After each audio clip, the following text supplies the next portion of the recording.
สัมพุทธัสสะนะโมตัสสะภะคะวะโตอะระหะโตสัมมาสัมพุทธัสสะกราบหนึ่งกราบสองกราบสามกราบนึกถึงคุณพ่อคุณแม่ของเฮาเน้อกราบนึกถึงคุณครูบาอาจารย์ของเฮาเน้อกราบเรียบร้อยแล้วก็ตั้งอกตั้งใจแปลงจิตแปลงใจให้มันหมดมันใหม่พร้อมกับเจ้าวันใหม่แปลงจิตแปลงใจให้มันสะอาดบริสุทธิ์เกี่ยมที่จะรองรับเอาธรรมะในต่างพระพุทธศาสนาที่ตนตัวอาตมาภาพจะได้นำเสนอสู่ญาติโยมท่านทั้งหลายในตอนเจ้าวันนี้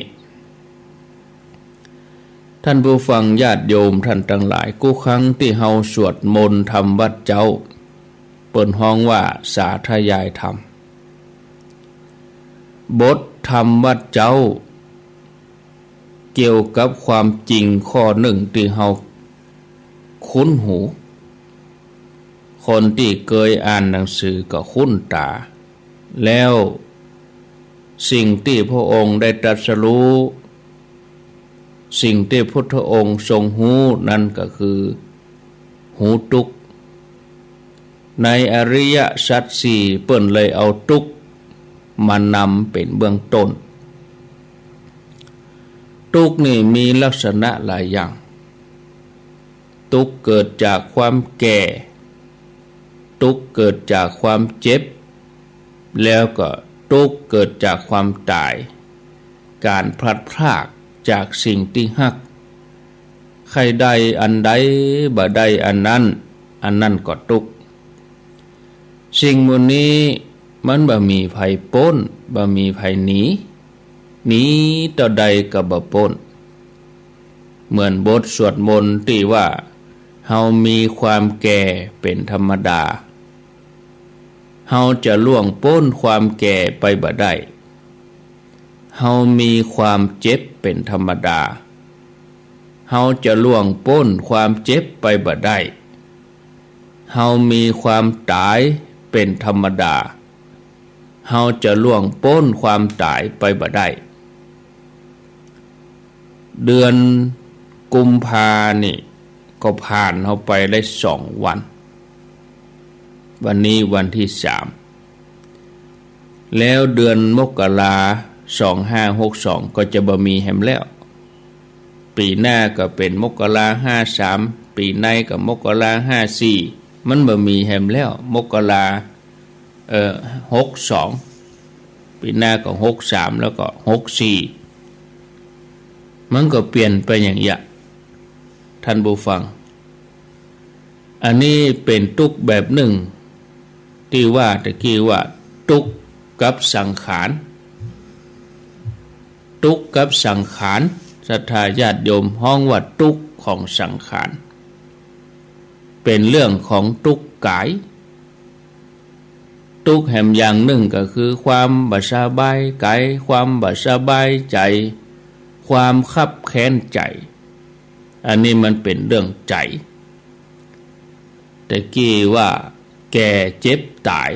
อันนี้มันเป็นเรื่องกายส่วนบ่สบายใจความคับแค้นใจใครใดอันใดบ่ได้อันนั้นทุกข์อันนี้มันทุกข์ใจนะความทุกข์ของอารมณ์หรือว่าความทุกข์ใจนี่จะว่าไปแล้วเนี่ยญาติโยมมันก็เกิดจากความหลงทั้งนั้นความหลงนี่มี2 อย่างคือหลงแบบบ่ฮู้ตัวแล้วก็หลงแบบบ่ฮู้ความจริงการบ่ฮู้ตัวนี่เกิดจากการเผลอลืมตัวมันยังเฮากึดไปในทางที่เพิ่มทุกข์ให้กับตัวเก่า บ่เจ้าแต่นั้นมันก็เจือเจินความตุกข์ใจให้เกิดขึ้นกับเฮาความโศกเศร้าล่ำไรลำพันธ์ก็จะเกิดตอนที่เฮานึกถึงสิ่งที่ผ่านไปแล้วสิ่งที่มันเสียไปแล้วคนฮักที่จากไปแล้วสิ่งของที่สลายไปแล้วเสื่อมไปแล้วบ่สามารถจะเอากลับคืนมาได้ก็เลยเศร้าโศกเสียใจความคับแค้นใจนี่พ่อแม่ศรัทธาญาติโยมท่านผู้ฟังตัวนี้จะเกิดตอนที่เฮานึกถึงคนที่คัดอกคัดใจเฮาหรือว่าคนที่บ้าเฮาคนที่ด่าทอเฮาบางครั้งนี่มันเกิดขึ้นมาเป็นปีเป็นเดือนแต่ใจเฮานั่นมันบ่ยอมวางบางทีก็จดจ่อมกมุ่นไปกึดถึงเรื่องอนาคตกึดไปในทางที่เลวร้ายสิ่งนั้นยังบ่เกิดขึ้นเตื้อก็เป็นกังวลมันจะเป็นอย่างอันก็ว่าบ่เป็นอย่างอันก็บ่ฮู้ก็กึดไปในทางลบไปก่อนในภาษารุ่นใหม่เพิ่นว่ามโนไปก่อนนะกึดไปก่อนกังวลไปก่อนเปิ้นออกข่าวว่ามีทำนายอย่างนั่นอย่างนี้จังเอาออกตังลายตังอย่างครูบาบุญจุ่มทำนายไว้ว่าวันที่นั่นโลกจะดับวันที่นี่แผ่นดินจะไหวครูบาบ่ได้อู้สักกรรมมันเป็นข้อความที่พิมพ์มาทำให้คนตกอกตกใจบางคนนี่เกิดความกังวลกระวนกระวายกินบ่ได้นอนบ่หลับนะเป็นจดหมายลูกโซ่ส่งต่อกันต้องส่งถ้าบ่ส่งจะตาย7 วันคนนี้ส่งได้7 วันถูกหวยนี่ถ้าเชื่ออย่างอี้แล้วเนี่ยญาติโยมก็เป็นว่าใจบ่ได้เป็นปุตสิแลนอย่างเปิ้นว่าไม่ใช่ปุตแต่ทำให้เกิดความกังวลกระวนกระวายความทุกข์ใจเกิดขึ้นละกับนี้บัดเนี้ยก็บ่ได้ขำใจก็เลยส่งไปแห่งคนหนึ่งหันก็ส่งต่อไปบางทีก็หลงไปหลงที่จะปกป้องรักษาหล่อเลี้ยงมันไว้ทั้งที่มันเป็นความรู้สึกที่เฮาบ่สบายใจเฮาจะเลี้ยงมันไว้อย่างมันบ่สบายใจอันนี้ก็คือความหลงโดยที่บ่ฮู้ตัวแต่ที่จริงแล้วเนี่ยพ่อแม่ศรัทธาญาติโยมในทางพระพุทธศาสนาเปิ้นบอกว่าหากเงาของความทุกข์ก็คือหลงที่สองก็คือความบ่ฮู้จริงเนี่ยลงตัวพอทุเราถ้าหลงแบบบ่ฮู้ความจริงอย่างใดความจริงที่ว่าสิ่งตั้งหลายมันบัดเที่ยงมันเป็นทุกข์ผลสุดท้ายมันต้องเสื่อมสลายอันนี้คือความจริงแต่สิ่งที่เฮาไปหลงเฮาบ่ฮู้ความจริงว่าสิ่งมื้อนี้มันเป็นอมตะเฮาจะบ่แก่บ่เฒ่าเฮาจะบ่เจ็บบ่เมื่อยคนฮักจะอยู่กับเฮาตลอดไปบ่ว่าผัวว่าเมียบ่ว่าลูกว่าเต้าทรัพย์สมบัติจะต้องอยู่กับเฮาตลอดไปอันนี้คือเฮาบ่ฮู้จริงแต่เฮาฮู้จริงคือหยังในทางพุทธศาสนาว่าสิ่งทั้งหลายทั้งปวงถึงหมดถึงมวลเนี่ยมันบัดเที่ยงเกิดขึ้นแล้วก็เสื่อมไปดับแล้วหายไปอันเนี้ยเปิ้นฮ้องว่าทุกข์หรือว่าทุกขังอยู่ในสภาพเดิมบ่ได้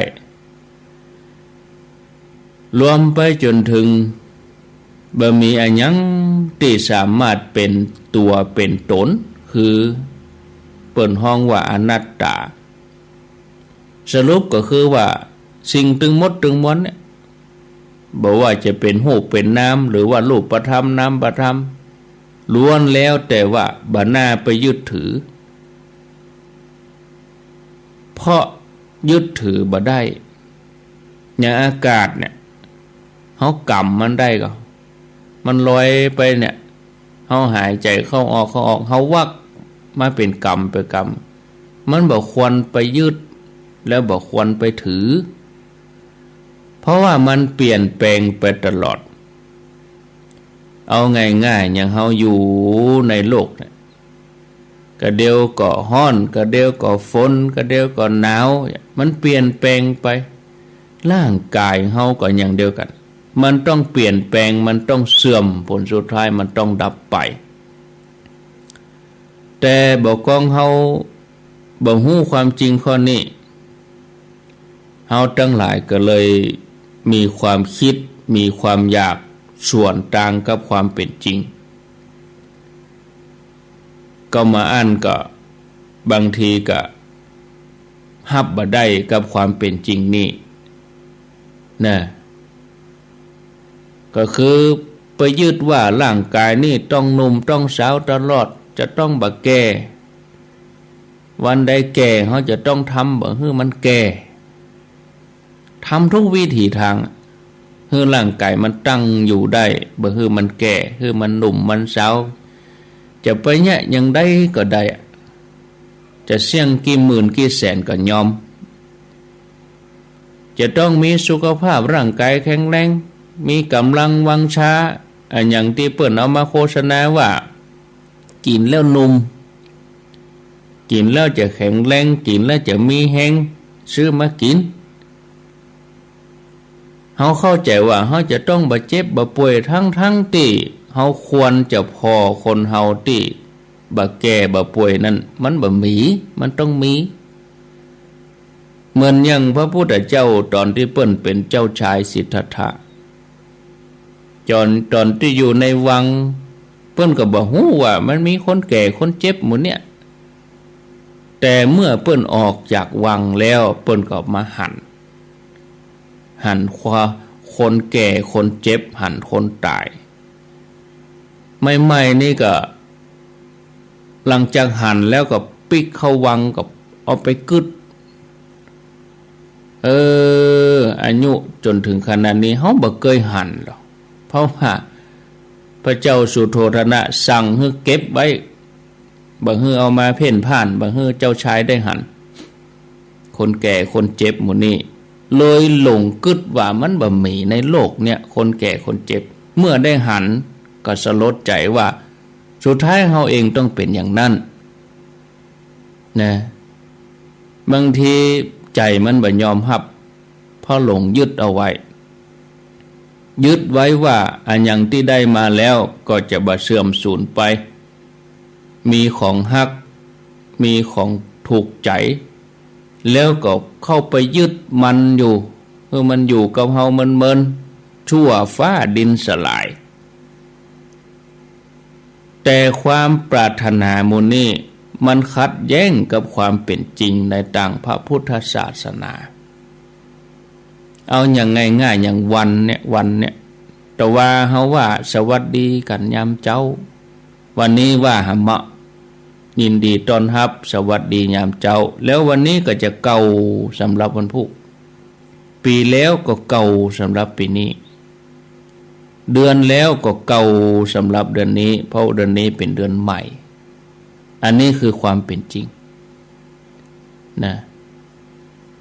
กูสิ่งอย่างถ้ามันขัดแย้งกับธรรมชาติถ้ามันขัดแย้งกับความเป็นจริงมันก็จะเกิดความทุกข์บางทีเกิดความอาลัยโหยหาเป็นความวิตกเมื่อของฮักนั้นจากหายกลุ่มอกกลุ่มใจเมื่อคนฮักจากไปก็เศร้าโศกเสียใจอันนี้เพราะว่าความหลงความบ่ฮู้จริงนะ เมื่อหลายปีเนี่ยหลายท่านคงจะเคยได้ดูเปิ่นเอาสารคดีเกี่ยวกับนาทีบรรลุธรรม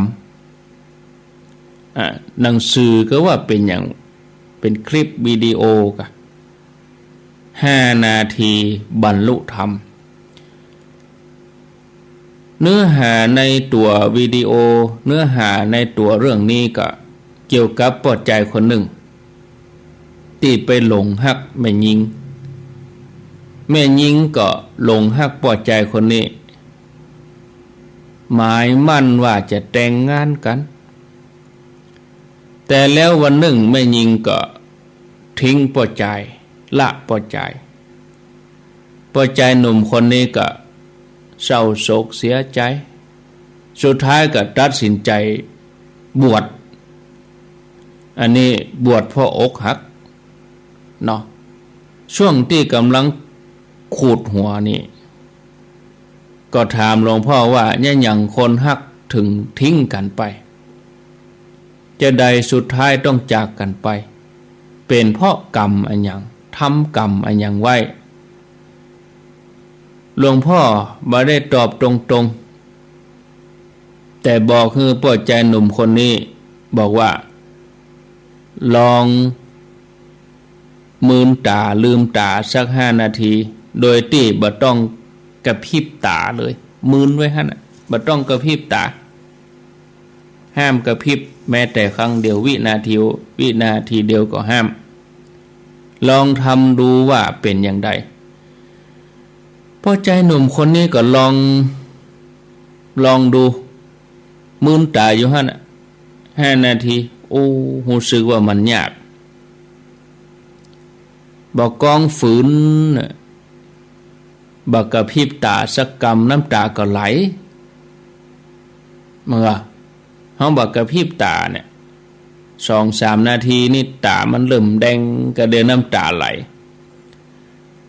หลวงพ่อก็เลยบอกว่า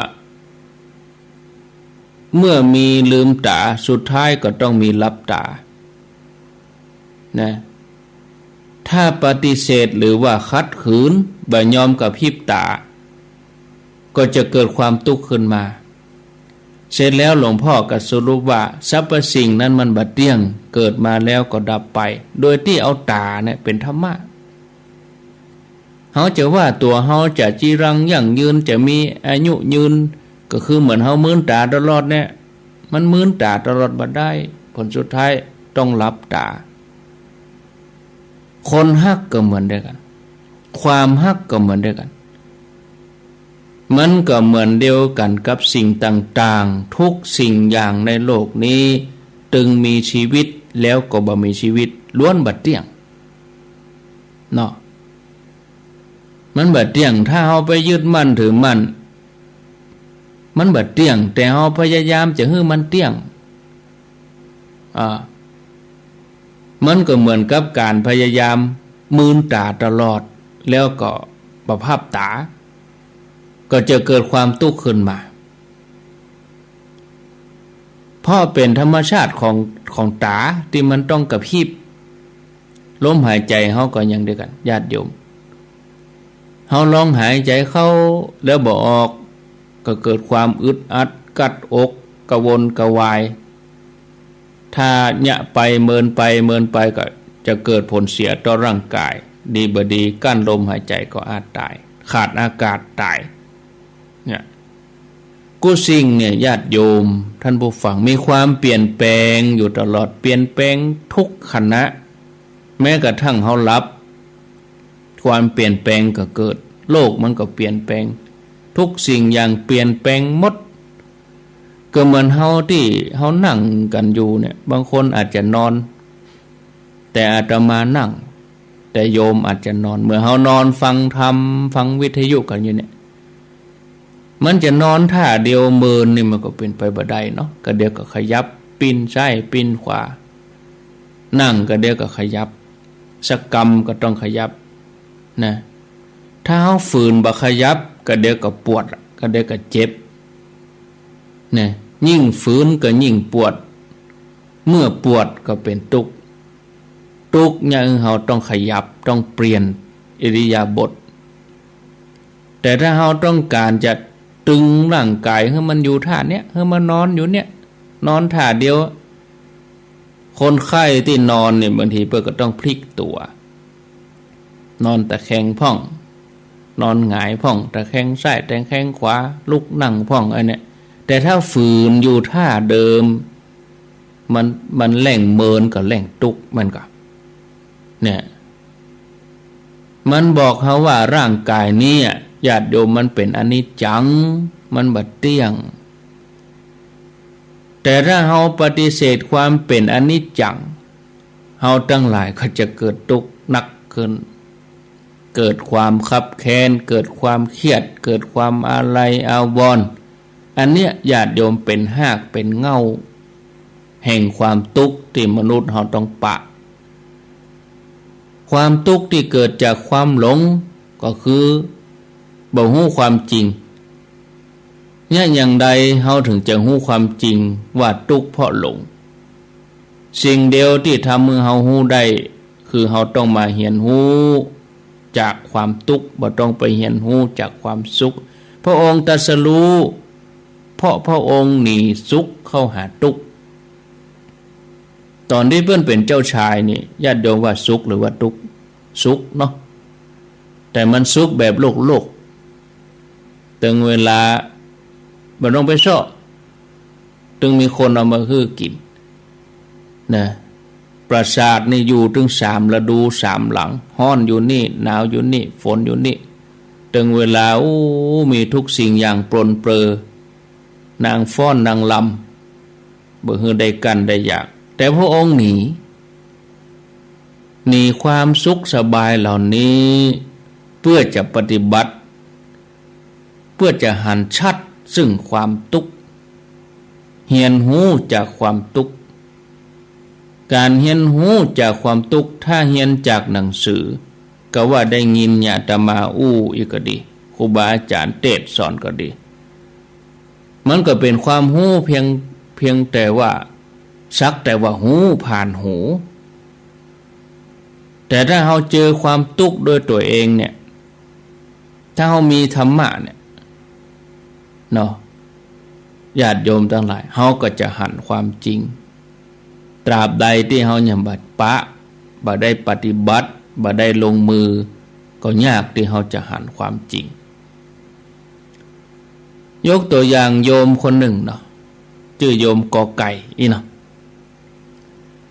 โยมกอไก่นี่ก็ป่วยเป็นมะเร็ง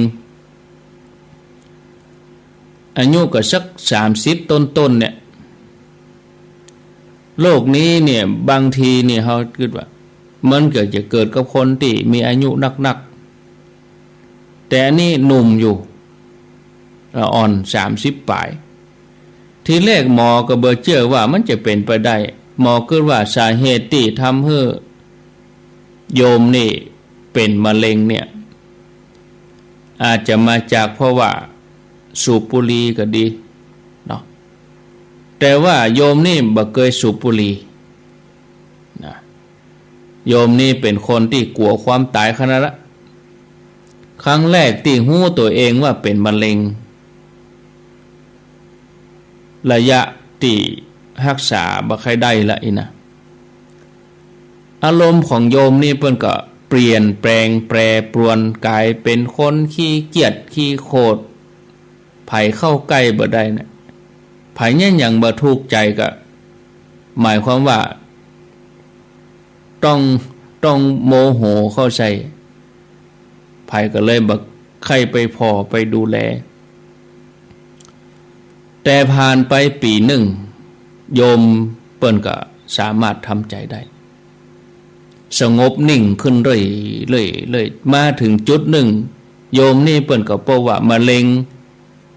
มันบ่หายต่อกับความทุกข์ใจโยมเปิ้นบอกว่ามะเร็งบ่ได้ทำให้รอยยิ้มของเฮาหายไปความทุกข์ในใจต่างหาก ที่เป็นตัวทำโยมนี่กำลังจะบอกว่ามะเร็งที่เกิดขึ้นกับตัวเปิ้นเนี่ยอย่างมากก็ทำให้เกิดทุกข์ทางกายต่ออันแต่บ่สามารถทำให้รอยยิ้มหายไปได้หากว่ารอยยิ้มจะหายไปก็เป็นเพราะความทุกข์ใจล้วนๆคนเฮาแต่กะเวลาบ่ม่วนใจอย่างมันรอยยิ้มบ่มีเวลาสุขใจมีแต่รอยยิ้มหัวเราะชอบใจนะถามว่าความทุกข์ใจเกิดจากอันหยังความทุกข์ใจเกิดจากการที่บ่ยอมรับความเป็นจริงขณะที่รู้ว่าตัวเองเป็นมะเร็งถ้าบ่ยอมรับความเป็นจริงก็ทุกข์อยู่หั่นเครียดกินข้าวบ่ได้นอนบ่หลับกังวลก็เดี๋ยวนอกจากจะมะเร็งแล้วโรคเครียดก็จะเกิดขึ้นโรคความดันก็จะตวยมามันประเดประดังเข้ามามันก็โหมโลงกันเข้ามามันก็เจือเจินภูมิต้านทานก็บกพร่องไปทีนี้โยมก็บอกว่าในขณะที่เฮาคิดว่าความจริงมันโหดร้ายแต่การบ่ยอมรับความจริงเนี่ยโหดร้ายยิ่งกว่านั้นเพราะมันเปรียบเหมือนคุกที่มันขังอยู่ในใจเฮาท่านผู้ฟังญาติโยมทั้งหลายโรคภัยไข้เจ็บหรืออย่างโยมคนเนี่ยมะเร็งเนี่ยมันเป็นเรื่องของกายส่วนความทุกข์ใจเป็นเรื่องของจิตใจที่บ่ยอมรับความเป็นจริงคนที่จะหันอย่างอี้ได้ต้องปะความทุกข์ด้วยตัวเองเสียก่อนถามว่าอย่างคือคนเฮาบ่ยอมรับว่าตัวเองเป็นโรคเป็นมะเร็งคำตอบก็คืออย่างท่านผู้ฟังญาติโยมท่านทั้งหลายคำตอบก็คือความยึดมั่นถือมั่นในร่างกายแต่หลังจากที่โยมคนนี้หันมาฟังธรรมะมาศึกษาธรรมะมาไหว้พระสวดมนต์มาปฏิบัติโยมก็พยายามพิจารณาพอตัวเก่าเมื่อพอตัวเก่านักเข้าจนพบว่าทุกกายอันหนึ่งทุกใจแห่งอันหนึ่งแยกส่วนกันมะเร็งเป็นเรื่องกายทุกกายเกิดจากมะเร็งส่วนทุกใจเนี่ยเกิดจากการเอาใจไปวางไว้ที่มันผิดเอาวางไว้ที่ความหลงการได้หันความเป็นจริงก็ทำให้โยมนี่มีจิตที่สงบยอมรับความตายในที่สุดโยมนี่เปิ้นก็จากโลกนี้ไปด้วยความสงบเพราะยอมรับความจริงมีคนจำนวนบ่น้อยที่ได้เรียนรู้แล้วก็เกิดปัญญาเพราะความทุกข์มีแห่มท่านหนึ่งอันนี้ก็โยมแม่ยิงนั่นน่ะที่ปะความทุกข์กายยังนักโยมคนนี้เป็นโรคกล้ามเนื้ออ่อนแรงที่ปลายประสาทโรคนี้เปิ้นว่ายาหยากกล้ามเนื้ออ่อนแรงนี่นะมันจะหมดก็หมดไปอย่างมีแห้งบางทียกแข้งยกขาบ่ขึ้นโรคเนี่ยรักษายากแล้วก็หายยากกว่าโรคทั่วไปภายเป็นโรคนี้แล้วเนี่ยในที่สุดก็ขยับตัวบ่ได้โยมนี่เริ่มเป็นตอนอายุที่บ่นักเท่าใดนะกำลังไปห่ำไปเฮียนเวลาไปโรงเรียนพ่อก็จะอุ้มไปส่งใหญ่ขึ้นมาพ่อก็ต้องเอาขี่หลังไปโรงเรียนเพราะว่าเป็นโรคกล้ามเนื้ออ่อนแรงระยะหลังมาตัวโยมนี่เปิ้นใหญ่ขึ้นพ่อก็แบกบ่ค่อยไหวตัวพ่อก็เริ่มเฒ่าลงลูกก็ใหญ่ขึ้นถึงวันเนี่ยญาติโยมลองมาคิดสภาพพอเนาะสุดท้ายเมื่อคนดูแลบ่ไหวก็จะต้องนอนอยู่กับบ้านไปโรงเรียนก็บ่ได้ขยับอันยังก็ยากยกแข้งยกขายกมือก็ลำบากกลายเป็นภาระครอบครัวเพราะว่าคนป่วยก็ป่วยแล้วคนที่อยู่ดูแลก็จะดูแลไปทำการทำงานที่ไหนก็บ่ได้ก็ขาดกำลังในครอบครัวต้องดูแลตลอด มีช่วงหนึ่งโยมคนนี้กึดจะฆ่าตัวตายเพราะกึดว่าบ่ฮู้จะอยู่ไปยังหยังนอนบ่ได้เป็นอัมพาตอย่างเงี้ยคนที่เป็นอัมพาตเนี่ยบางคนบางท่านบางทีเพิ่นก็ยังขยับตัวยังได้พ่องอีกนะอย่างน้อยก็ยังหายใจได้สะดวกแต่ว่าคนที่เป็นโรคกล้ามเนื้ออ่อนแรงเนี่ยมันขยับอันหยังก็บ่ได้หายใจก็ลำบากปอดทำงานแค่10-20%นะช่วงหนึ่งโยมก็บ่มีความหวังในชีวิตหดหู่แต่มีอยู่วันหนึ่งโยมคนนี้เปิ้นมีแห่งบันดาลใจมีคนอ่านนิยายให้ฟังก็เหมือนกับญาติโยมเขาฟังวิทยุเนี่ยกะบางคนนี่บ่มีกำลังใจได้ฟังรายการธรรมะมีกำลังใจขึ้นอย่างเดียวกันเหมือนคนที่ไปนั่งอ่านนิยายให้คนไข้ก็ดีธรรมะก็ดีเหมือนญาติโยมเขาเปิดวิทยุฟังนี่ก็ดีเนี่ยมีคนไปอ่านนิยายให้ฟังโยมนี่ก็เลยมีความคิดให้เขียนนิยายพ่องแต่ตัวโยมนี่ก็ไม่ใช่จะไปพิมพ์เหมือนคนปกติทั่วไปนะพิมพ์ดีดพิมพ์คอมพิวเตอร์นะหน้าเป็นที่จะพิมพ์หนังสือต้องงอนิ้วเฮาเวลาเฮาพิมพ์เนี่ยเฮาฟอหอกอดอเอกอาสวเฮายืดนิ้วของเฮาแล้วงอให้หน่อยพิมพ์ที่คอมแต่โยมนี่มันเปิ้นนิ้วซื่อบ่ได้เหมือนคนทั่วไปแล้วก็ใจส่วนที่งอนะกดแป้นพิมพ์ในโทรศัพท์มือถือก็เนี่ยคือวันแล้ววันเล่าเพียนไปอย่างอันนะได้กำหน่อยบรรทัด2บรรทัดสุดท้ายก็เขียนนิยายจบเล่มเมื่อเขียนเรียบร้อยก็มีสำนักพิมพ์มาดูต้นฉบับอ่านไปอ่านมาก็เข้าท่าก็เลยเอาไปพิมพ์ทำให้โยมคนนี้ก็เริ่มมีรายได้เลี้ยงครอบครัวจนตอนเนี้ยเขียนนิยายมาแล้วเป็น20เล่มนะเขียนนิยายขายนะกลายเป็นเสาหลักของครอบครัวรายได้จากการเขียนนิยายบางทีเจ้าของละครเปิ่นมาหันกับอันนี้เขียนเอาไปแปลงเป็นบทละครแทนก็เลยมี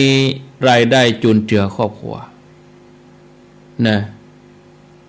บัดเจ้าแต่นั่นก็เอารายได้ตัวเนี้ยส่งเสียน้องๆเรียนหนังสือจ่วยแม่พ่อแม่ก็ตกงานบ่น่าเชื่อนะญาติโยมคนทั้งหลายคนเป็นโรคกล้ามเนื้ออ่อนแรงนอนเตียงแท้ๆนะเลี้ยงคนดีได้เลี้ยงคนปกติได้เนี่ยเนาะดูแลตัวเองบ่ได้แต่ว่าสามารถดูแลครอบครัวได้โดยอาศัยอย่างอาศัยจินตนาการสร้างสรรค์ขึ้นมาเป็นนิยายขึ้นมาจากปลายนิ้วทั้งที่เธอมีความทุกข์เนาะแต่ก็ทุกข์กายนักกว่าทุกข์ใจเนาะนะโยมนี่ได้ฮือคอคิดที่ดีอยู่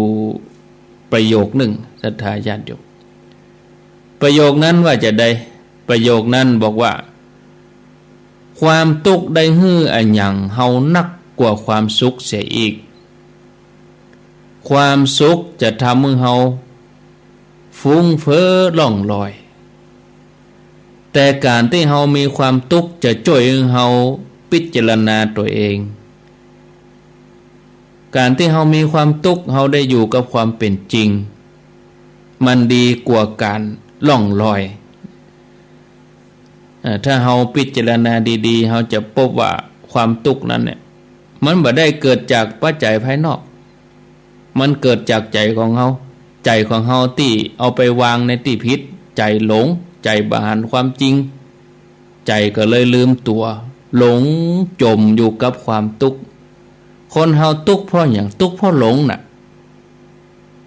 แต่ความทุกข์นั้นยังเฮาหันความเป็นจริงได้เพราะอะไรก็เพราะว่า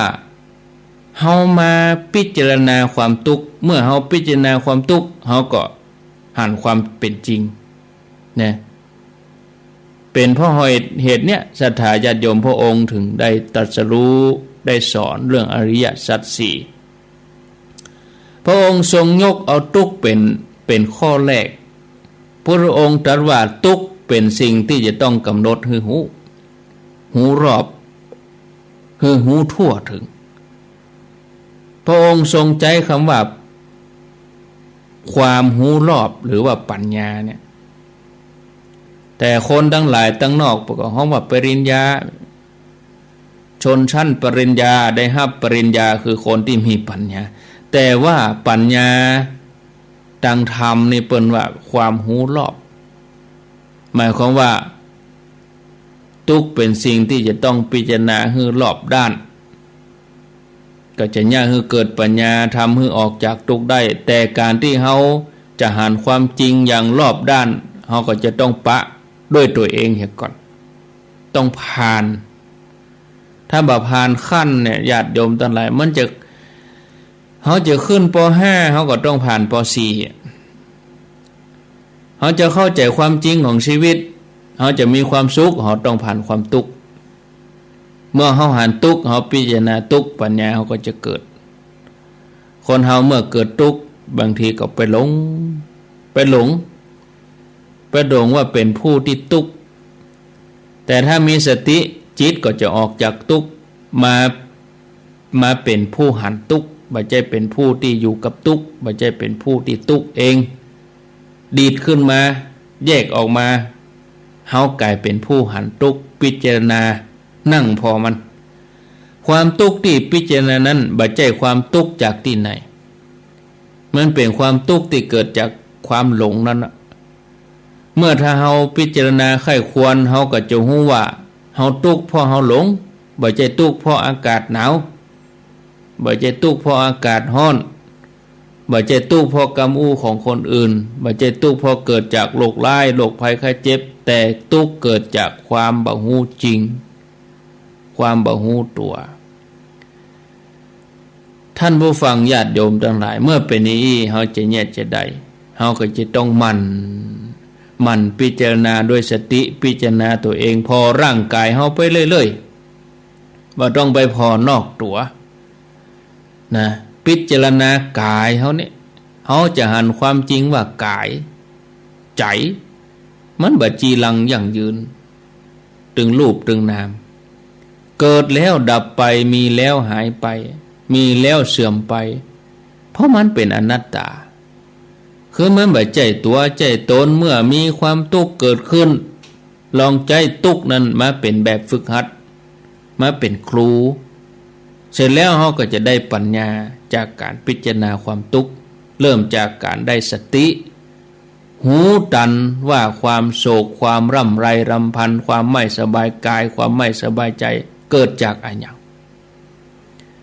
เฮาพอเพื่อเฮาฮู้ว่าเฮากำลังคับแค้นอยู่ก่อกำลังทุกข์อยู่ก่อโดยที่บ่ต้องหยังเพียงแค่ฮู้ก็พอนะถ้าหากว่ายังบ่ฮู้ใจก็ขอให้ฮู้กายก่อนอีเนาะแล้วก็ตยฮู้ใจมาลุนมันฝึกไปเรื่อยฝึกไปใจเฮาก็จะหันว่าทุกข์เพราะความคิดบ่ได้ทุกข์เพราะสิ่งที่เกิดขึ้นกับเฮาบ่ใช่เพราะมีจากสิ่งภายนอกที่มากระทบเฮาบ่ใช่เพราะแดดเพราะฝนบ่ใช่เพราะหนาวบ่ใช่เพราะรถติดบ่ใช่เพราะกรรมอูคนอื่นแต่เป็นเพราะใจที่วางผิดหลงติดทำมือตุก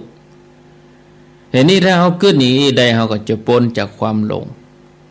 เมื่อเฮาพ้นจากความหลงเฮาจะทลายคำว่าอวิชชาคือความบ่ฮู้นั่นแล้วเฮาจะได้หันความจริงนะเฮาก็จะต้องมันฮู้ตัวบ่อยๆอย่างบัดเดียวเนี่ยญาติโยมตื่นขึ้นมาฮู้ตัวก็ฮู้คิงก็หันความจริงเป็นประจำความจริงอันเป็นสัจธรรมปัญญาเฮาจะเกิด ตอนแรกเขาต้องหันด้วยสติตอนหลังต้องหันด้วยปัญญาการหันด้วยสติก็คือการหู้ตัวนะส่วนการหันด้วยปัญญาคือหู้ความจริงเมื่อสองสิ่งเปิ้นเหมาะเจาะกันดีแล้วหลุดญาติโยมนะพ้นจากความหลงหากเงาของความทุกข์ก็จะบ่มีฉะนั้นท่านผู้ฟังให้เฮามันเจริญสติคือสร้างความรู้สึกตัวเป็นประจำเมื่อเฮาสร้างความรู้สึกตัวเป็นประจำเพื่อหยังก็เพื่อรับมือกับสิ่งที่จะเกิดขึ้นกับเฮาผลสุดท้ายต้องประสบเหมือนกันหมดกูคนบ่ว่าเฮาว่าไผเฮาต้องเตรียมพร้อมที่จะรับมือกับสิ่งที่จะเกิดขึ้นจนสามารถใจของเฮาเป็นอิสระจากความทุกข์ทั้งหลายทั้งปวงได้อันเนี้ยสิ่งที่ประเสริฐในทางพุทธศาสนาพุทธศาสนานั่นเปิ้นอู้ถึงความทุกข์ไว้นักนะจนมีคนจำนวนบ่น้อยว่าศาสนาพุทธเฮานี่เป็นศาสนาที่มันทุกข์อันยังก็เป็นทุกข์อันยังก็เป็นกรรมบางทีก็พอโลกในแง่ร้ายศรัทธาญาติโยมคนจำนวนบ่น้อยเนี่ยพบธรรมะเพราะโดนความทุกข์มาเป็นตัวเร่งเล่าคือได้ปะธรรมะนะก็เดี๋ยวจะมาอู้ต่อเพราะประเด็นนี้อู้ไปจะ4 โมงละจะตี 4แล้วเนาะจะตี 4แล้ว3 โมงกับ57 นาทีเวยเนาะเวลานี่ญาติโยมตื่นกันมาแล้วกานี่ลุกกันมาแล้วกาบางพ่องลุก4 โมงปลายก็จะบ่ได้ยินเรื่องราวที่เล่าไป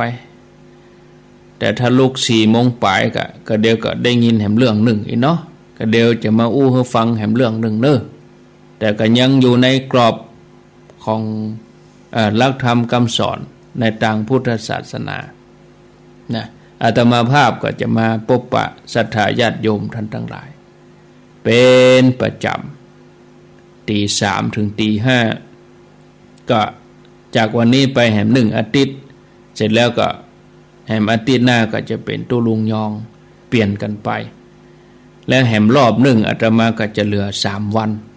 ศุกร์เสาร์อาทิตย์เนาะที่เหลือก็ยกเวลาให้ตุลุงยองต่อไปอันนี้มาอู้มาจา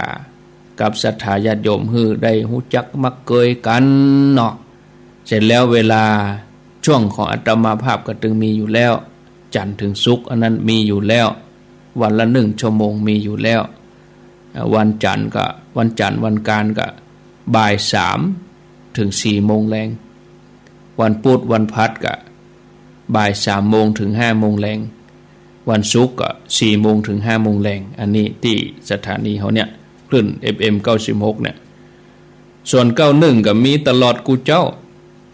91นี่ก็เดี๋ยวตี 5ก็จัดรายการไปแถมตึงวันตี 5จัดตึงวันมาได้เกือบ20 ปีมาแล้วจัดตึงวัน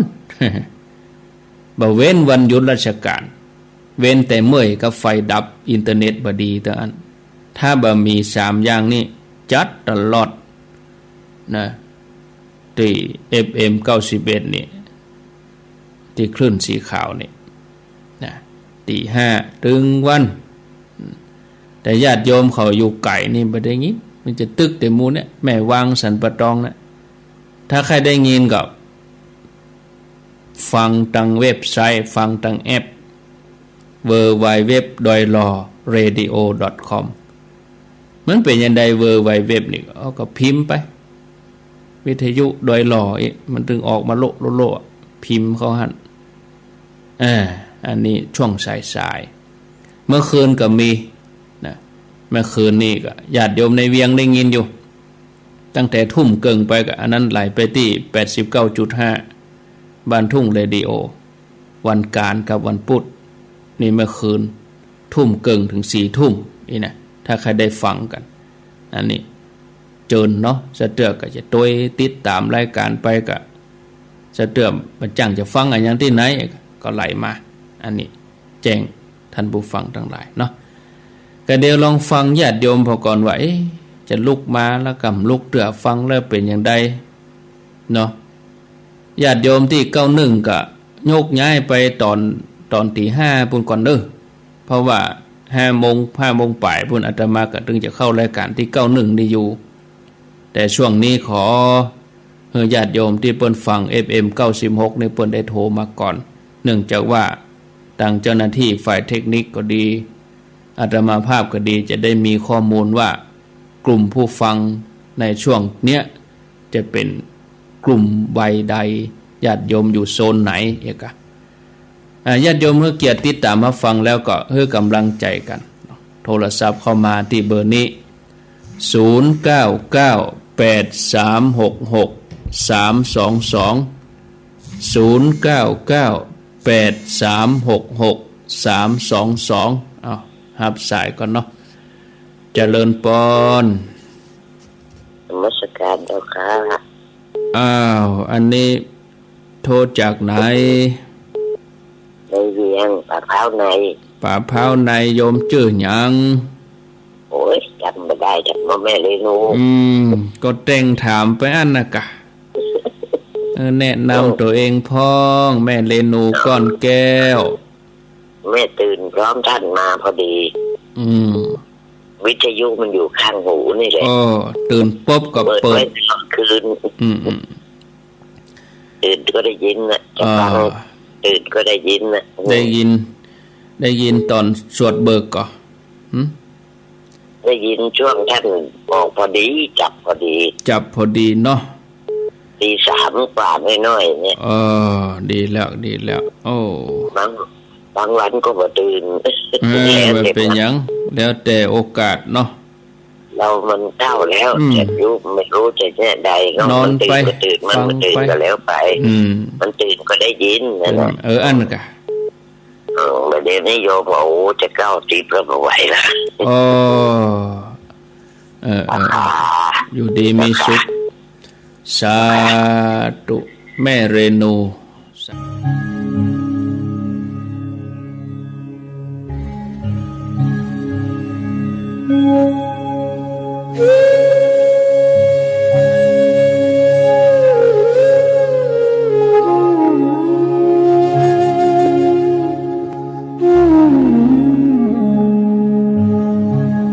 इदं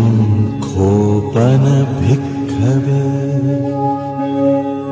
दुःखं मरिय सत्यं जातिपि दुःखा जरापि दुःखा व्याधिपि दुःखा मरणंपि दुःखम् अप्पिये संपयोगो दुःखो पिये विपयोगो दुःखो यं पिच्छं नो लभति तंपि दुःखम् संखित्ते पंचुपादानखंधा दुःखा इदं खोपनभिक्खवे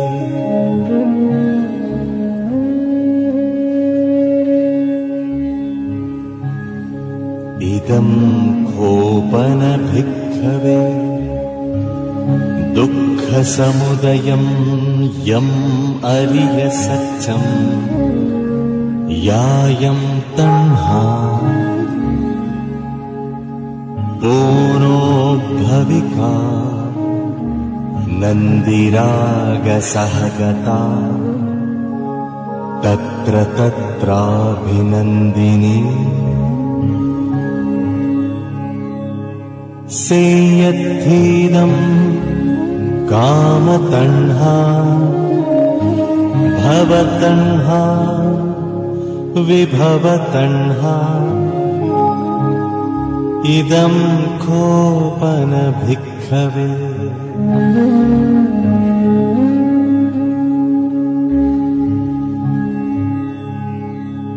इदं पन भिक्खवे दुःखनिरोधम् अरियसत्सम् यो तस्सायेव तण्हाय अशेष विराग निरोध चागो पटिनिस्सग्गो मुक्ति अनालयो इदं खोपन भिक्खवे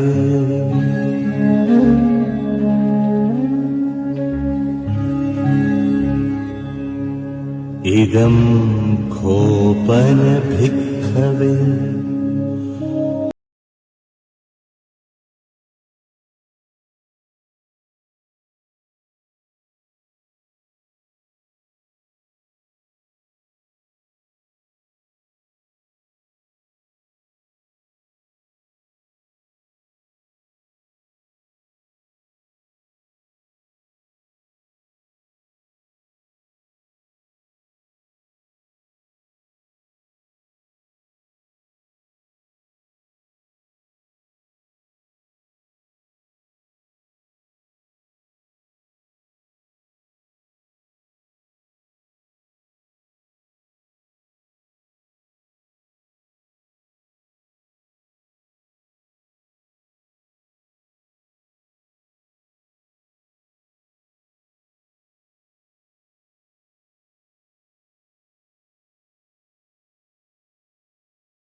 อยู่การ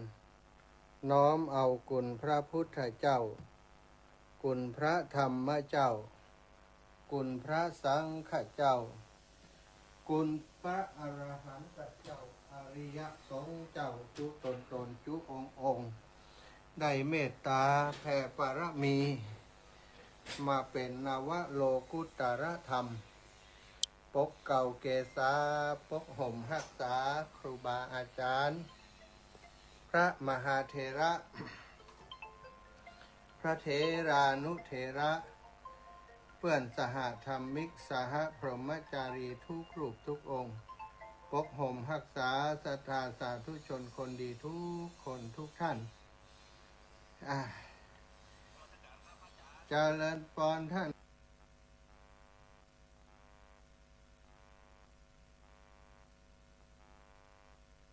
ผู้ใหญ่พรให้เบอร์โทรแกไปแล้วแกอันบัตรโทรหาแหละเดี๋ยวนะผู้ใหญ่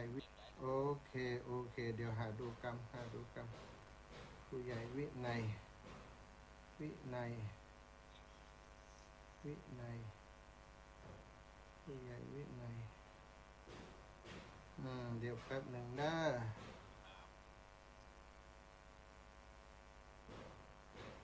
ผู้ใหญ่วินัยเทินสุวรรณ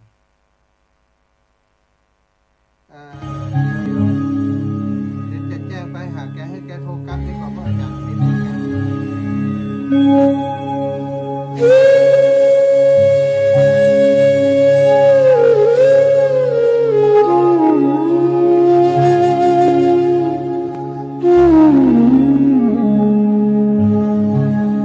इदं खोपनभिक्खवे दुःखं मरिय सत्यं जातिपि दुःखा जरापि दुःखा व्याधिपि दुःखा मरणंपि दुःखम् अप्पियेहि संपयोगो दुःखो पियेहि विपयोगो दुःखो यं पिच्छुन्नो วันนี้ที่2เนาะวันจันทร์ที่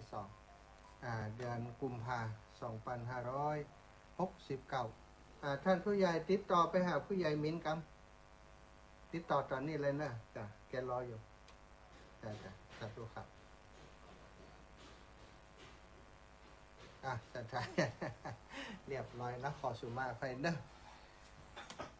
วันนี้วันจันทร์ปกติเป็นรายการของตุลุงนะของตุลุงท่านอาจารย์ชัยวัฒน์นาคเสโนแต่วันนี้ตุลุงก็มีภาระธุระอีกแล้วตุลุงก็เป็นพระสงฆ์ที่ทำหน้าที่เนาะนอกจากจะเผยแผ่แล้วก็เป็นหน้าที่เป็นโฆษกเป็นพิธีกรมีงานหลวงงานลาดงานที่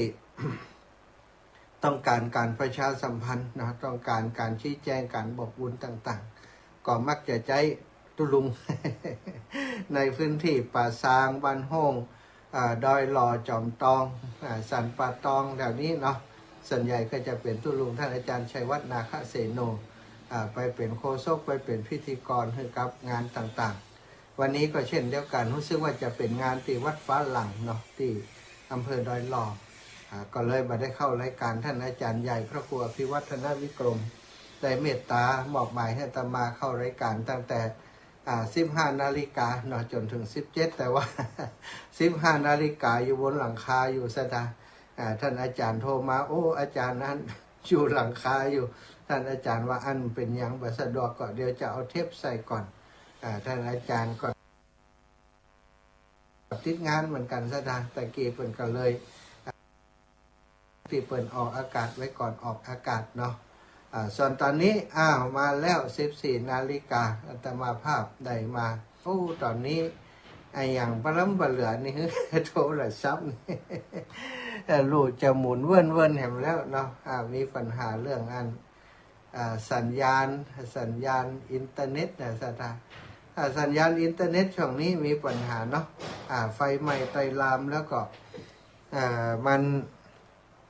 สัญญาณมันใจกันนักหรือว่ายังไงบัดทราบได้ก็มีปัญหา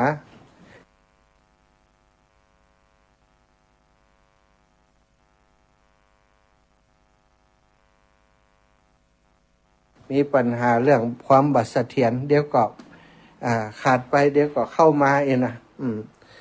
บอกว่าสัญญาณทางพุ่นจะเป็นอย่างไรพ่องตอนถ้ามาออกอากาศรายการก็เตือนก็อย่างเงี้ยพอมีปัญหามันเน็ตบดีปุ๊บวิทยุก็ตัดไปก็เลยเป็นปัญหาตอนนี้โทรศัพท์ของอาตมานี่ก็ไวรัสกินเป็นวัด โทรศัพท์เป็นวัดไวรัสกินน้องนัดก็ยังไม่ได้มาแก้ไขแต่น้องนัดก็ติดงานหลายอย่างเนาะแต่เจ้าก็วิ่งไปทำข่าวเรื่องไฟไหม้ตีวัดหม่อนปุยักษ์สตาไฟไหม้แต่เจ้าความเสียหายก็โมดนะเหลือกับพระเจ้า3 องค์อยู่หันเป็นการดีอินดูมันก็ย่ำได้ไปแอวเผากันแต่เนาะศรัทธาจะพบปะกันวันนี้เนาะก็จะได้นำสารธรรมมาอุจามาแบ่งปันมาบอกเล่าก่อซิบกับศรัทธาญาติโยมอีปออีแม่ทั้งหลายช่วงนี้มีงานบุญเนาะงานเพิ่นเรียกว่างานป้อยหลวงป้อยหลวงก็ดีขึ้นส่งน้ำพระธาตุก็ดีเนาะช่วงนี้มีเยอะมากนะศรัทธาอีปออีแม่ก็วัดใดเป็นวัดใดงงไปหมดแล้วเข้ากรรมลูกขมูลงานปริวาสงานเข้ากรรมลูกขมูลแล้วก็งานปอยหลวงงานพระราชทานเพลิงศพนะจึงงาน หลายอย่างหลายปอยอาตมาก็คิดว่าศรัทธาก็คงจะอิดพอสมควรเนาะส่วนใหญ่ก็คือมักจะหู้จักมักคุ้นกันทั้งนั้นมีงานก็ต้องไปช่วยเหลือดูแลกันวัดนู่นวัดนี้เติมกันเนาะก็ได้ไปหากันวันนี้ตะกี้นี่ก็ไปวัดแม่กุยมาศรัทธาญาติโยมวัดแม่กุยตำบลโป่งแสนทองอำเภอเมืองจังหวัดลำปางเนาะวัดแม่กุยนี้เป็นวัดที่ตู้ลูกไอหรือว่าทีละพลทาอาสาเนาะเป็นตู้เจ้าอยู่ที่วัดนั้นนะทีละพลทาอาสาอยู่ที่วัดแม่กุยซึ่งวัดแม่กุยวันนี้เปิดมีประเพณีนะประเพณีเดือน5เป็งส่งน้ำพระธาตุส่งน้ำพระธาตุมหามงคลคุ้มดวงปารมี80 พรรษา12 ราศีก็ได้ไปห่วมกินหอมตาลไปร่วมบุญร่วมกุศล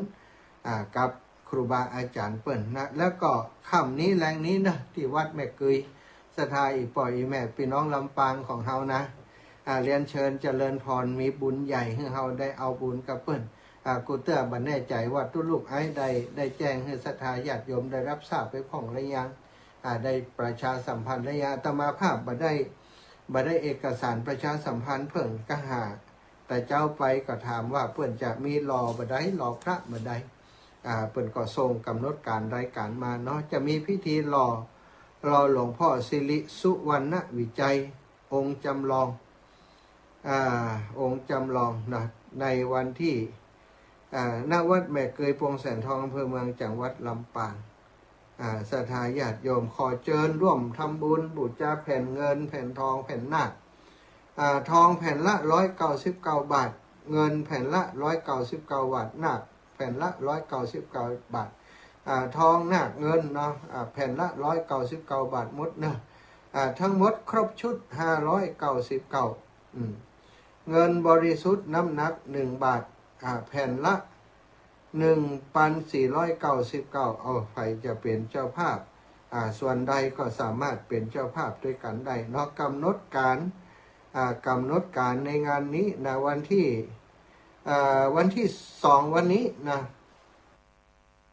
เสร็จไปแล้วก็คือพิธีประกอบพิธีทางด้านพุทธศาสนาพระสงฆ์32 รูปเจริญพระพุทธมนต์ส่งน้ำพระธาตุ11 นาฬิกาถวายภัตตาหารเพลนี้จบไปแล้ว18 นาฬิกาวิจัยองค์จำลองพระสงฆ์เจริญพระพุทธมนต์สวดมนต์ตันรับฟังพระธรรมเทศนา4ผูกสวดเบิก4 วันสวดธรรมจักรกับปวัตตนสูตรโดยพระสงฆ์อนุโมทนาบุญเ เป็นอันเสร็จพิธีโอ้คืนนี้ก็แสดงว่ายาวเนาะธรรมเทศนาสี่ผูกสวดเบิกสี่วันเปิ่นมีการรอหลวงพ่อสิริสุวรรณวิจัยองค์จำลองเนอะศรัทธาญาติโยมศรัทธาอีป่อยอีแม่ทั้งหลายพี่น้องบ้านไกลเรือนเคียงขวังลำปางของเฮาเนาะเปิ่นบุญใหญ่ของวัดแม่เกยตุ้ลุกไอก็เป็นพระสงฆ์ที่มีความรู้นะมีความรู้เรียนที่วิทยาลัยสงฆ์นครลำปางแล้วก็ได้นำมาหลายปีแล้วเนาะก็ถือว่าเป็นเครือข่ายศรัทธาอีป่อยอีแม่ตั้งหลายเนอะแฟนได้การไปให้กำลังใจตู้ลูกไอ้ได้หลายคนบอกว่าโอ้อีแม่บอกฮู้โลท่านอาจารย์เปิ้นบอกนะ ตอนนี้บอกแล้วเนอะใครจะไปร่วมบุญด้วยกันค่ำนี้แรงนี้อาตมาก็จะไปให้กำลังใจไปขอเปิ้นรอพระเนาะไปร่วมบุญร่วมกุศลกับเปิ้นศรัทธาพี่น้องวันไกลเดินเคียงไปแอวด้วยกันเนอะคนเฒ่าคนแก่ที่สามารถเดินทางไปได้ก็ไปด้วยกันเป็นหมู่เป็นคณะเป็นกลุ่มเนาะอาตมาภาพก็จะไปกับศรัทธาญาติโยมพี่น้องโถกหัวช้างพี่น้องหัวทุ่งบ้านหนองห้าเนิ่มบึดนี่รถตาปิ๋วติดต่อสอบถามรถตาปิ๋วได้เนาะแล้วก็ของอาตมานี่ก็คงไปหนึ่งกันศรัทธาพี่น้องตังที่อื่นๆถ้าได้ฟังแล้วเนาะอันเปิ่นหล่อพระเจ้าอยากจะมีส่วนร่วมสร้างสารูปปิมปาของพระสัมมาสัมพุทธเจ้าไว้เป็นที่สักการะบูชาในสถานลันธรรมวัด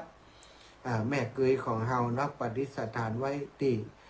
วัดแม่เกยศรัทธาอีป่อยแม่ตั้งหลายเป็นวัดที่เป็นวัดพัฒนาตัวอย่างวัดวาอารามสะอาดสะอ้านเนาะเปิ่นจะสร้างพระพุทธรูปองค์พระพุทธรูปสุวรรณวิชัยเนาะสุวรรณวิชัย สุวรรณวิชัยนาตักตะหือนี่ รอหลวงพ่อพระพุทธรูปสุวรรณสิริสุวรรณวิจัยเนาะสิริสุวรรณวิจัยองค์จำลององค์จริงอยู่ที่ไหนโอ้ยองค์จริงก็อยู่ในหั่นเนาะเพื่อนจะรอองค์จำลองสิริสุวรรณวิจัยเนอะศรัทธาไปจะไปร่วมโดยช่วยกันอย่างใดก็เรียนเชิญเจริญพรเนาะหรือว่าจะร่วมบุญบริจาคให้หอมนะเป็นแผ่นตองแผ่นเงินแผ่นตองต่างๆนะเงินตองหนักนี่แผ่นละ199หรือว่าครบชุด599ถึง3อย่างถ้าเงินบริสุทธิ์น้ำหนัก1 บาทนี้อยู่1,499ก็1,500นะจะได้1,500นี่มันได้ทอนเนาะไปร่วมกันได้อันนี้ขออนุญาตนะบอกกล่าวสารงานบุญศรัทธาพบปะกันแล้วก็คงไม่ได้ว่างเว้นจากการที่จะนำสารธรรมมาฝากมาแบ่งปันกับศรัทธาพ่ออีแม่ทั้งหลายเนาะแต่เจ้าได้นำเรื่องราว กับศรัทธานำเรื่องราวข่าวสารงานบุญนี่แหละนะได้ถึงเรื่องบุญเรื่องกุศลคนที่จะไปเกิดบนสวรรค์เกิดบนวิมานสิ่งแรกที่จะต้องมีก็คือเรื่องของศีลนะการที่คนเฮาถ้ามีศีลแล้วศรัทธาถ้ามีศีลแล้วนะก็มีเปิ้นเรียกว่ามีติพึ่งไปนาละนะ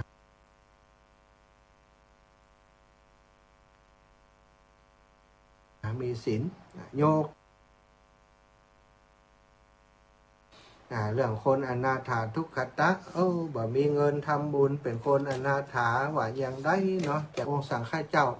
ครูบาอาจารย์เปิ้นไปวัดไปวาก็บ่สะดวกที่จะไปแล้วก็ตัวเองบ่มีโอกาสนะได้รักษาศีลได้ปฏิบัติธรรมหันเปิ้นไปก็อิจฉาเปิ้นหันเปิ้นไปก็อยากจะไปแต่ว่าตัวเก่าจะต้องทำมาหากินนะศรัทธาไปทำมาหากินทุกวันหาเช้ากินค่ำหาค่ำกินหาค่ำกินเจ้าหาเจ้ากินเจ้านะกินหาได้ว่าได้ก็กินเท่านั้น ก็เลยบ่มีโอกาสทำบุญที่วัดเลยแม้กระทั่งพระพุทธเจ้าอยู่ในพระวิหารเชตวันกรุงสาวัตถีอยู่ใกล้บ้านใกล้จองตัวเก่าเป็นคนยากจนเป็นทุกขตะเป็นคนอนาถานั่นเองแต่ว่าวันหนึ่งเนาะจะพัดจะผูบุญเพื่อเรียกว่าบุญมาเตือน บุญเก่าที่ทำไว้แต่จัดปางก่อนมาเตือนทำให้ได้ทำแล้วก็สนใจเอาทั้งหมดคือฟังว่าตัวเองเป็นคนยากจนเป็นทุกขตะบ่มีเวลาได้โอกาสมารักษาศีลมาปฏิบัติธรรมเลยเพราะความยากจนหาเช้ากินค่ำนั่นเองพระพุทธองค์ทรงตรัสบอกว่าโยมการปฏิบัติธรรมการรักษาศีลการให้ทานการรักษาศีลนั้นประจำเป็นว่าจะเป็นคนรวยเป็นคนจนทุกคนสามารถทำได้เพราะตาม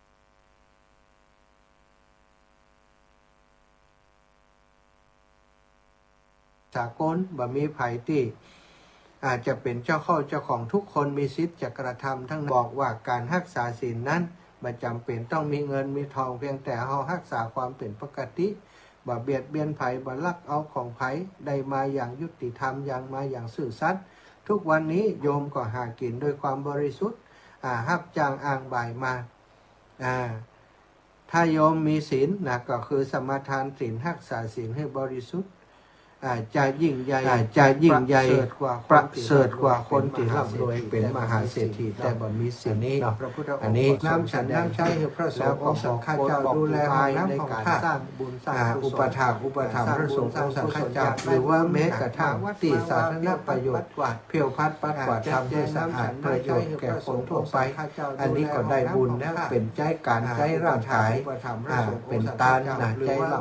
กำลังวังชาร่างกายเป็นตาลพัดปัดกวาดสร้างงานทำงานให้กับส่วนรวมอันนี้ก็ได้บุญนะการกับเป็นการให้ตานอย่างหนึ่งเป็นตานแล้วอีกอย่างหนึ่งก็คือการร่างกายเป็นตานการสร้างการปฏิบัติการปฏิบัติการรักษาศีลแล้วก็การเจริญภาวนานี้ประจำแล้วอีกอย่างหนึ่งก็คือมาการปฏิบัติมาเป็นเหตุเป็นปัจจัยในการทำเพียงแต่เขาดูลมหายใจเข้าออกอยู่กับอารมณ์เป็นปัจจุบันอยู่ในปกติอารมณ์ที่เป็นปกติมาเป็นเขาก็สามารถใจในการสร้างกองบุญกองกุศลในด้านของการดูลมหายใจเข้าออกสื่ออุบาสกหรือว่าในทุกขตะท่านนั้นปฏิบัติตามที่พระพุทธเจ้าทรงสอนเนาะก็ปรากฏว่าเมื่อเขาทำกาละตายไปได้เกิดเป็นเทวดาที่มีศักดิ์ใหญ่อยู่บนสวรรค์ได้เป็นพระโสดาบันในมนุษย์ชาติโดยในชาติที่เป็นมนุษย์โดยอันนี้ก็คือบุญเพื่อนได้สั่งสมแล้วก็เล่าถึงเรื่องอุบาสิกาที่